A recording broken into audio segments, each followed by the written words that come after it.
This has become a very important issue here in the Harrisonburg community, and it's a fairly recent, as I understand, started in the middle of 2014, the idea that the current jail is overcrowded and there's a need to construct a new jail. This has generated a lot of conversation in the community, a lot of discussion. Absolutely. It's been quite phenomenal. There's been groups within the community gathering together and having conversations about this.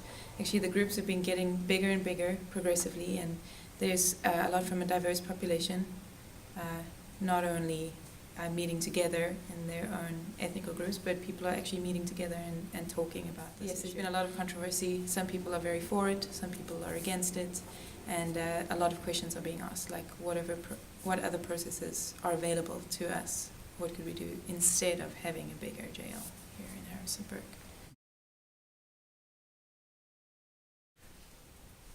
I think we can include like the peace education, through the schools, by establishing,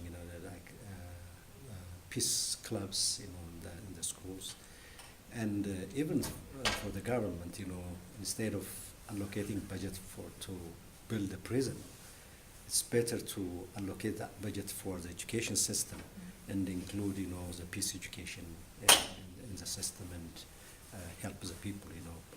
It will be like a prevention.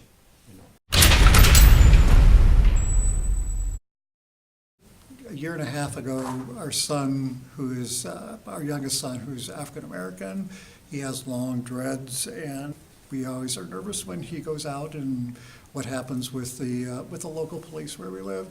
At one point, he did get into a situation with one of his friends, and he was called into the local police department, and I was very nervous about what was going to happen to him. Felt like I had no control over it.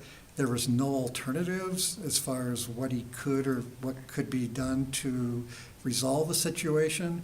And so we were very nervous that if he did get put into the justice system, what exactly would happen to him, because we lived in a community where the prosecutor was very severe in their punishment.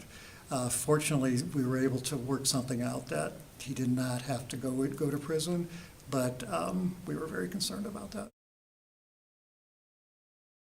The community is hoping that we could bring in some more restorative processes, especially drawing on the Mennonite expertise and communities like the CJP community in the Eastern Mennonite University. They have a lot of processes that we've heard about, circle processes, restorative justice processes, and we're interested in having those incorporated into our community.